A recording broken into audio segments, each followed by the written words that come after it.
Yeah, I had about what? I don't know. I've had about 2 fights as an unlicensed fighter, and I just knocked some spark out. Didn't muck about. I was really powerful, yeah. And to bump in to Lenny McLean, to jump out the ring and to bump into Lenny after fought Brian Hall.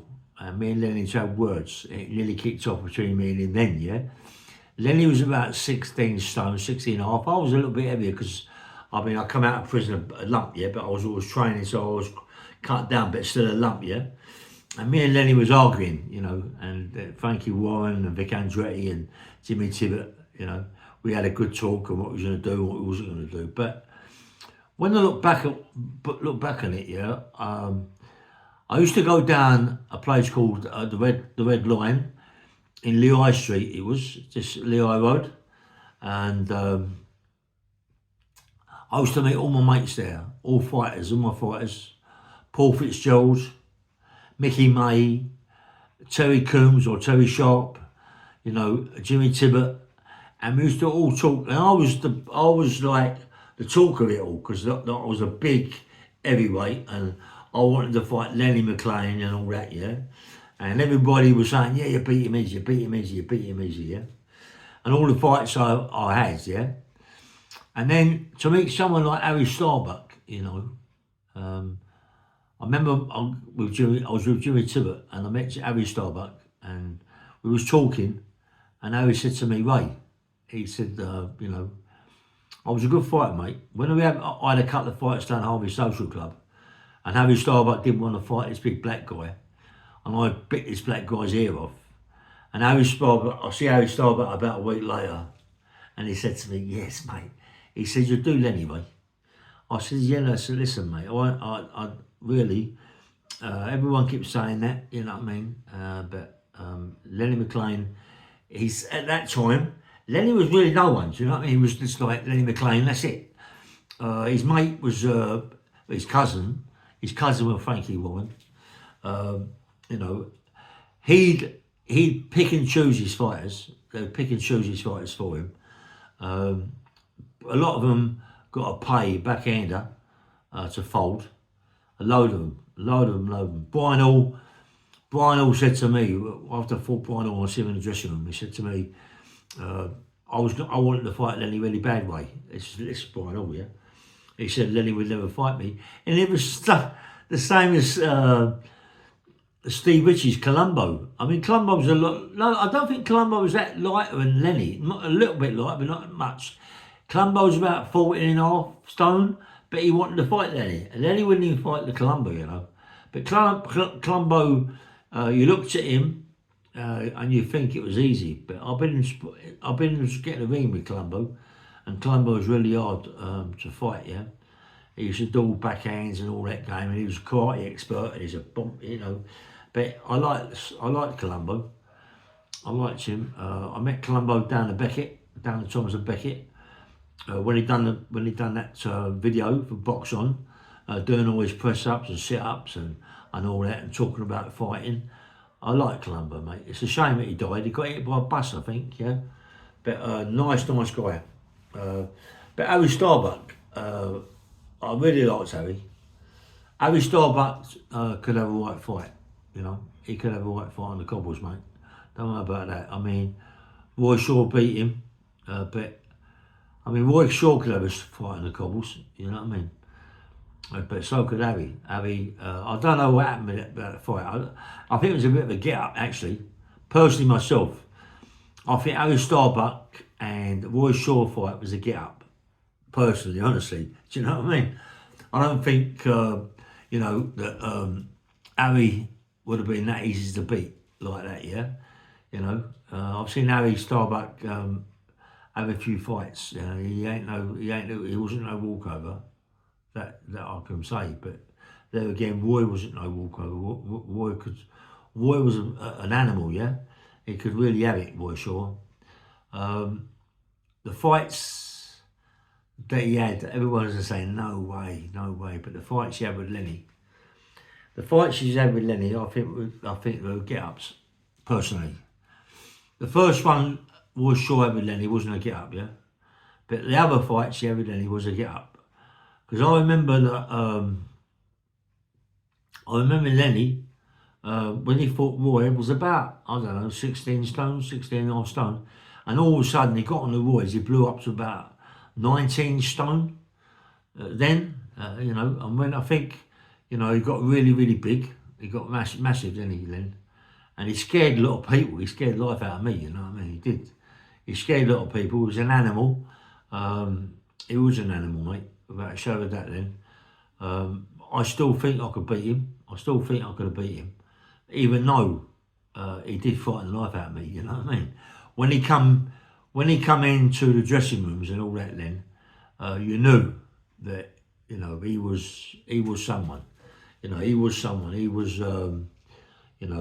like him and Frankie Warren, they were stuck together, you know what I mean? And Lenny was a name. Everybody talks about Lenny McLean.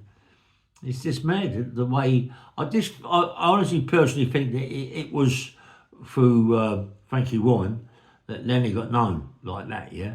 Because Lenny was, when I met Lenny after fighting Brian Hall, he wasn't nobody. Nobody really was. He wasn't anybody, you know what I mean? But after that, he all of a sudden he just sprung out of it, you know. Mickey May and Paul Fitzgerald. I had on my own shows in Acton Town Hall. Who else? Chippendale. Yeah, Chippendale was there. Colombo was there. Oh, what? And I was gutted. You have 2 fights, my own 2 promotions at Acton Town Hall, yeah? And then it got stopped. It got stopped because they were saying something was under the ring and all this, that and the other. And they didn't want people like me. I was gutted really because Frankie Warren at that time was promoting fights as a licensed fighter, and I was promoting fights as an unlicensed fighter. If they hadn't stopped me like they did, I think I'd have gone really, really forward because my fights were really good. You know what I mean? The guy behind, on the picture behind, that was the second fight I had. That guy there was Colin Cracknell from the fruit market. He was one of the hardest guys in the fruit market. He used to bash me up as a kid. He used to really bash me up as a kid, but learnt me a lesson. When I fought him there, you could see, there that he'd really hit me hard. He'd hit me hard. He'd hit me with a right hand, I think. I think it was a right hand, I'm not quite sure. But he shook me up, mate. He shook me up. And I straight away, when he done that to me, I thought, enough's enough, yeah? You're trying to take liberties, so I just picked him up. Picked him up like a rag doll, mate. And I nutted him all round the ring. You know what I mean? I swear on my life, I did. And he jumped out the ring, going mad. We walked in the dressing room. When I walked in the dressing room to see him, he went, what's all that about and all that going? I said, well, it's unlicensed fighting, Colin. I'd give him good money for it. I'd give him good money for the fight anyway. I didn't take no money for that fight. I didn't take no money at all. It was my own show, but I didn't take no money for it. I didn't get paid for it, because the money that we took on the door and all for the fighters and the betting and this, that and the other, broke about even. And I think I took about, 900 quid, 800 or 900 quid out of that night, but we wanted a lot more. I think that might be one of the reasons really why I never carried on with it, because I really worked hard, getting it all together, getting the fighters, and it's not easy. It's not easy, I was doing more running around than anybody because it was what I did. Because it's what I did, the unlicensed fighting. I loved it, yeah. But the greatest thing that I ever did doing the unlicensed fighting, meeting all them faces. Some good fighters, mate. Some good fighters, It's a shame that all them are dead. They're all dead. And I was we were talking about it the other day, and I'm one of the only ones that are alive now. Do you know what I mean? I've gone through, like when went away again, and I come out later on. When I come out the late 80s, I met Mickey, and I got involved. I thought that was it. You know, once I got rid of Mickey, and Mickey, like, he looked after me, and I thought that was it. I thought, you know, I was an enforcer. You know, I done a good job what I did. You know what I mean? I was very good at what I did. Got a lot of people that owed money I got back. Mickey was my best pal. I looked after his wife and his kids and everything. You know what I mean? We just went out. When we went out Saturday nights, you know, Ray Sullivan, it was even, you know, Gary Stretch used to be there. There was Nigel Benn, and there's be plenty of people that I'll be there with them. You know, I'll be there like what can I say? Like, it's a little bit saying bodyguard because you've got Gary Stretch, you know, you've got Nigel Bond, and they ain't no idiots, yeah. But it's nice to have someone there, you know, they know they could depend on you. Because like, if anything kicks off, I was there 100%, yeah. But nice people, yeah. Ray Sullivan, and I was a bit gutted, you know. I never actually see that Ray Sullivan and what's it called, Nigel Benn. When Nigel Benn hit Ray Sullivan with an ashtray, yeah. I wasn't there, but I will say that Ray was a liberty taker. He was a liberty taker. He was a sort of like a Bindham thing, yeah. It was that sort of thing. He was a liberty taker, i.e. he would nick your bird, yeah. He would go out and try and nick a girlfriend, and he used to put his private part in your drink, in a bird's drink, you know what I mean, and all that game for think it was funny, you know.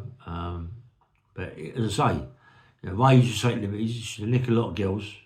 His wife Tracy, she was stunning, mate. Tracy, I can remember Tracy, light-skinned girl. She was absolutely beautiful, right? Ray Sullivan, yeah, she was beautiful. What's that? Carnaby? Is it Carnaby? No. What's that road where the Beatles walk across it? Zebra crossing. Where is it? I forget the name of that road. But that's where Ray Sullivan lived, right in the corner, right in that corner, next to the studios. Yeah, I used to like Ray. Go to his house. I mean, his name was Rolex Ray. He had two shops, one in Tottenham Court Road and one in Chelsea. Ticketrone, because Ray Sullivan was a Ticketrone man when he was the one that sold all the tickets for all the football matches, all the boxing matches. Anything he wanted, Ray Sullivan would get it. You know, he would get it. He was a gentleman. You went to Ray, wanted to buy a Rolex. He would get you whatever you wanted, Ray Sullivan. If you went in there and said, look, I want 100 grand Rolex, that one, within a week, he would get that watch for you. He would get that watch for you, Ray Sullivan. He was a I like Ray. But as I said, he was a proper womanizer. He played the party trick, getting his thing out and putting it into the drinks, you know. But yeah, Eddie, Black Eddie, there's a few people that know Eddie. Eddie, nice geezer, man. I can never forget, you know, when they busted him, the drug squad. He's been nicked, I think he got nicked for it as well. He did get nicked for it. He must have got nicked for it because of what happened. When they busted his house, they was looking for so much money and stuff they could never find it. Yeah, but it's like everything, isn't it? The worst thing in the world is to get involved with a right good sort. Yeah. You know, I tell you something else as well. To get yourself involved with a white good bird, yeah. He got himself involved with a white good salt. She was on the gear, on the shovel, but she had a big mouth, right? And she went in the kitchen one day, and there he is, Eddie. Got the oven, top of the oven, and he took it off and had to place compartments there, and he had full up with money. You know, proper fill up, you know. And never in a million years would the old Bill have found it. They wouldn't find it. But she come in the kitchen, she see it. Within a week, it was nicked. They come in, I didn't find it straight away, obviously so, you know, but they went there and took it, yeah. Oh, Eddie, Black Eddie, nice fella, mate. Ray Steiner's best mate, Eddie. But I was, some of them people, mate, were just nice. You know, you go out of them on a Friday night, and it was really hard work for me not to drink. Maybe I had a couple little shandies or something, but all night, you know, from Friday to Sunday, you're out of them, you know, and you're watching them. The only time I felt at ease was when I went round to Nobby Griffiths' house. Nobby Griffiths was a stonemason. That's where I got nicked by the custom excise. That's where my mate Mickey got nicked for custom excise at Nobby Griffiths' house, yeah, big house there. We used to have big parties there, Nobby's house. So many faces, loads and loads of faces, yeah, a lot of packs. Everyone was on a snozzle, you know, and say, I went there, but I felt comfortable with the people that were there, yeah. So I also say, look, I'm going home, yeah. And, you know, I had to go to Kingston, I lived in Kingston then. So I said to Mickey, look, I'm going home, I've had enough, yeah. Go on, mate, go on, you'll be all right, get you a cab. They would stay there. They'd stay there till Monday morning, mate, out the nut. And just it was such a good thing because at the back of the garden, Nobby had a big swimming pool. But he's moved now, Nobby. He lives at the back of the house that he lived in. He lives in a cottage, yeah. But it's stunning, yeah. It's big swimming pool inside. It's all rock. It's done. He's spent an absolute fortune. You got Doherty. You got who else? You got you got so many people. Roger Daltrey. There's a lot. Pete Townsend. They all go there. They're all Nobby Griffiths' best pals, yeah. Especially Roger Daltrey, yeah. You go there, and they'll all be there, mate. They'll all be there and have a good drink, snozzling up and have a good time, you know. I've never been there. I've never been inside, out in the house, actually. When I come out of prison on my IPP, I went round to see Nobby, to see if he'd heard from Mickey or anything like that. And you couldn't get in. You just couldn't not get into the house. It was all, you know, there's about a mile walk before you get into it. But you couldn't even get through the gates to get into the house, you know. As soon as you go on the mic, it was all these Philippine women. Hello, that game. Do you like that? And I say, can I speak to Nobby? No, Nobby, not here. Nobby, not very well. Who's it? I go, well, tell him it's so and so, because I'm a nickname, yeah. He come, no, Nobby, not very well. He can't come. No, we'll go home. You know what I mean? And after that, I went, nah, I'm not having that. But Roger Daltrey was always there. Pete Townsend was always there, you know, and, you know, but I was gutted really because me and Nobby got on really, really well, but I've been told that he was really ill. He was really, really ill, yeah. You know, little guy, loved a drink, loved a bird, yeah. But my life with that lot, mate, was the best life ever. Such a good time I spent with them, mate. It was like living like Peter Pan, you know what I mean? It was like, it was mad. It's had some good times, mate. When I first met my mate Mickey, you know, and he said to me, bomb, and I'm okay. And he trusted me, really good, trusted me. Anybody that pissed him off, and he told me about it, I'll go and sort it out, yeah. And, you know, I remember one day, I was in a place in Chiswick, actually Goldhawk Road, yeah, and a little flat. And it's just, you know, like everything, innit? You know, come out of prison, got a little flat, and then Mickey said to me, bomb, crash, man, straight away. Got this place in Kingston, started to do it up, spent absolute fortunes on it, yeah, big loft extensions, big back garden next to everything. I done it all nice. Kitchen's huge, massive. Everything was so nice, yeah. And to lose all that, but what made it nice was when he come round my place in Kingston, and he looked at it, Mickey, and he was so proud of me. He went, "Oh, wait, I got to say it, mate. I'm so proud of you, mate." You know what I mean? I said, "Well, this is what I needed. I need that leg up, Mick. You know." Oh, fucking hell, mate. And I bought Mickey. I bought 25 grand to pay for these pots, yeah. These big pots with big stands on them, yeah. Big Chinese, Japanese pots, whatever they were. They was like mean, unbelievable, massive, you know. And you know, there was proper antiques. I bought these 2 pots for 25 grand. And I bought 2 saucers for 10 grand. 2 big saucers as well with stands. Then it was like, I wanted everything Chinese in my place. My place was like, it was stunning. It was Chinese, yeah. And then I went down to Harrods and I bought these 2 great big pictures.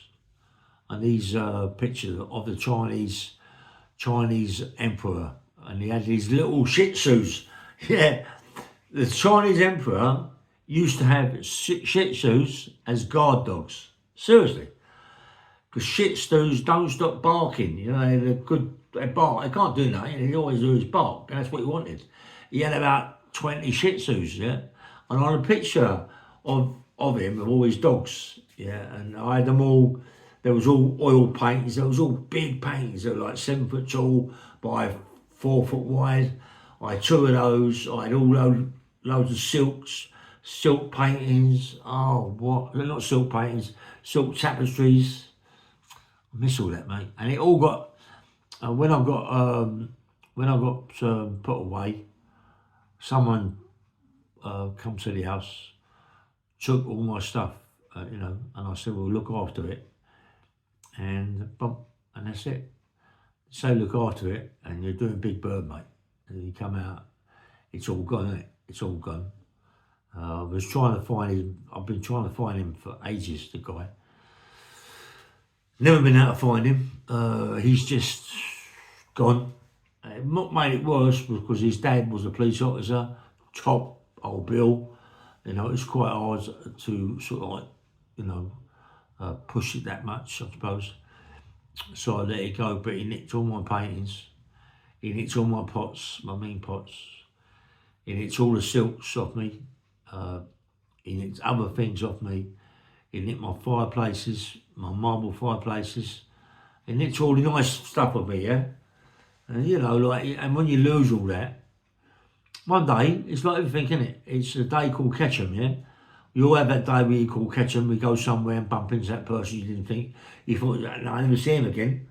And then you bump into that person, and then it's, well, you know, just have a little talk. And what happens, you've got to, well, me and you better have a right talk, you know what I mean? Where did all my stuff disappear to, you know? But anyway, it didn't. I never got anything back, you know. But when you become an enforcer, when you become someone special, you know, and it's just, and you walk into a club, and everybody's looking at you like, "Oh, this geezer's too much, mate." No one was saying nothing. We could go in any club we wanted to go in, never pay a tenner. Just walk through the door because who we were and who we were with. You know, it was like respect, isn't it? Anyway, I'm gonna do another one later, maybe not today, tomorrow. A nice story about anything, the boxing, enforcer work, and all that. I love all that, yeah. I mean, go back and tell stories about certain things that happened to me, yeah. But what I was gonna say as well, there's just a little bit because it's gonna be in my next story. Me and Johnny Bindon, you know, we fell out years ago at the Cromwellian when I was with Danny. Then we fell out again. He was lucky, Bindon, mate. You know, like, I don't know what happened, you know, when I say he was lucky, because he was. Because I was with I was with people, yeah, that, you know, the wrong word and he would have been buried for life, you know what I mean? And, you know, why didn't I must have respected him. I must have respected him a lot because I was with my father-in-law, yeah? And I must have respected him that much not to say nothing, just to fight him myself, you know. But all the fights me and Bindon's had, and me and all the fights what we've done to each other, you know, and I think to myself, I could have got him took away at any time, you know. But anyway, I must have had big respect for him not to do that. Anyway, bang, bang, bang, later, yeah, bye.